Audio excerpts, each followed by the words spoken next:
ಓಂ ಶ್ರೀ ಗುರುಭ್ಯೋ ನಮಃ. ನಮಸ್ಕಾರ ವೀಕ್ಷಕರೇ, ನಾನು ನಿಮ್ಮ ಪಂಡಿತ ರಾಘವೇಂದ್ರ ಆಚಾರ್ಯ ಮಾಡೋದು ನಮಸ್ಕಾರಗಳು. ನಮ್ಮ ದೈವಫಲ ಚಾನಲ್ಗೆ ಸ್ವಾಗತ. ಇವತ್ತು ಈ ಒಂದು ವಿಡಿಯೋದಲ್ಲಿ ವೃಶ್ಚಿಕ ರಾಶಿಯ ಮೇ ತಿಂಗಳ ರಾಶಿ ಭವಿಷ್ಯ ಅಂತಕ್ಕಂಥ ತಿಳಿಸ್ಕೊಡ್ತಾ ಇದ್ದೇನೆ. ಅದಕ್ಕಿಂತ ಮುಂಚೆ ನಮ್ಮ ಚಾನಲ್ನ ಲೈಕ್ ಮಾಡಿ, ಶೇರ್ ಮಾಡಿ ಹಾಗೂ ಸಬ್ಸ್ಕ್ರೈಬ್ ಮಾಡ್ಕೊಳ್ಳಿ. ಮೊದಲಿಗೆ ಹಣಕಾಸಿನ ವಿಚಾರದಲ್ಲಿ ನೋಡುವಂಥದ್ದಾದರೆ, ಹಣದ ಅರಿವು ಉತ್ತಮವಾಗಿದ್ದರೂ ಕೂಡ ದಿಢೀರ್ ಖರ್ಚುಗಳು ಎದುರಾಗ್ತದೆ. ಗುಪ್ತ ಮೂಲಗಳಿಂದ ಧನ ಲಾಭ ಆಗುವಂಥ ಸಾಧ್ಯತೆ ಇದೆ. ಶೇರ್ ಮಾರ್ಕೆಟ್ ಅಲ್ಲಿ ಹೂಡಿಕೆ ಮಾಡೋಕ್ಕಿಂತ ಮುಂಚೆ ತಜ್ಞರ ಸಲಹೆಯನ್ನು ಪಡೆಯಿರಿ ಮತ್ತು ಯಾರಿಗೂ ಕೂಡ ಜಾಮೀನನ್ನ ಆಗ್ಲಿಕ್ಕೆ ಹೋಗಬೇಡಿ. ಮತ್ತು ವೃತ್ತಿ ಮತ್ತು ಉದ್ಯೋಗದ ವಿಚಾರದಲ್ಲಿ ನೋಡುವಂಥದ್ದಾದರೆ, ಉದ್ಯೋಗದಲ್ಲಿ ತಮಗೆ ಪ್ರಭಾವ ಹೆಚ್ಚಾಗ್ತದೆ.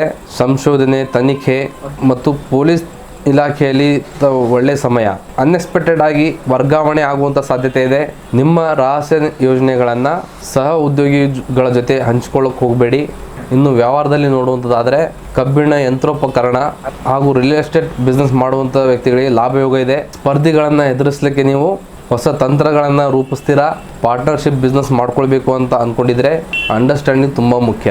ಇನ್ನು ಪ್ರೀತಿ ಮತ್ತು ಕುಟುಂಬದ ವಿಚಾರದಲ್ಲಿ ನೋಡುವುದಾದರೆ, ಮನೆಯಲ್ಲಿ ಸ್ವಲ್ಪ ಗಂಭೀರವಾದ ವಾತಾವರಣ ಇರ್ತದೆ. ಸಹೋದರರೊಂದಿಗೆ ಸಣ್ಣ ಪುಟ್ಟ ಭಿನ್ನಾಭಿಪ್ರಾಯ ಮೂಡದಂತೆ ಎಚ್ಚರ ವಹಿಸಿ. ಪ್ರೇಮಿಗಳಿಗೆ ಇದು ಸಂಕೀರ್ಣವಾದ ತಿಂಗಳು. ಸಣ್ಣ ಸಂಶಯ ಕೂಡ ಬಹಳ ದೊಡ್ಡ ಜಗಳಕ್ಕೆ ಕಾರಣ ಆಗ್ತದೆ. ಹಾಗಾಗಿ ಪರಸ್ಪರ ನಂಬಿಕೆಯನ್ನು ಇಡಿ.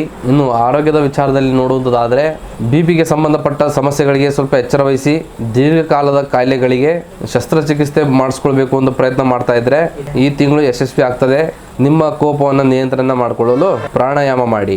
ಬರುವಂಥ ಅಡೆತಡೆಯನ್ನು ನಿವಾರಿಸಲು ನಾನು ಹೇಳ್ತಕ್ಕಂಥ ಸಣ್ಣ ಸಣ್ಣ ಪರಿಹಾರಗಳನ್ನು ಪಾಲನೆ ಮಾಡಿ. ಪ್ರತಿ ಮಂಗಳವಾರ ಸುಬ್ರಹ್ಮಣ್ಯ ಸ್ವಾಮಿಯ ದರ್ಶನವನ್ನು ಮಾಡಿ, ಅಂಗಾರ ಸ್ತೋತ್ರವನ್ನು ಪಠನೆ ಮಾಡಿ, ಕೆಂಪು ಹೂಗಳಿಂದ ನಿಮ್ಮ ಹತ್ತಿರದಲ್ಲಿ ಇರತಕ್ಕಂಥ ದೇವಿಯನ್ನು ಪೂಜಿಸಿ. ನಿಮ್ಮ ಅದೃಷ್ಟ ಸಂಖ್ಯೆ 9, 1 ಮತ್ತು 8. ಅದೃಷ್ಟ ಬಣ್ಣ ಕಡು ಕೆಂಪು. ಇದಾಗಿತ್ತು ವೃಶ್ಚಿಕ ರಾಶಿಯ ಮೇ ತಿಂಗಳ ರಾಶಿ ಭವಿಷ್ಯ.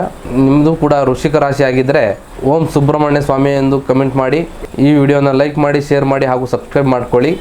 ಹಾಗೆ ತಮ್ಮ ಜೀವನದಲ್ಲಿ ಏನೇ ಸಮಸ್ಯೆಗಳಿದ್ರೂ ಕೂಡ ನೇರವಾಗಿ ಬಂದು ಭೇಟಿ ನೀಡಿ ಅಥವಾ ಕೆಳಕಂಡ ನಂಬರ್ಗೆ ಕರೆಯನ್ನು ಮಾಡಿ.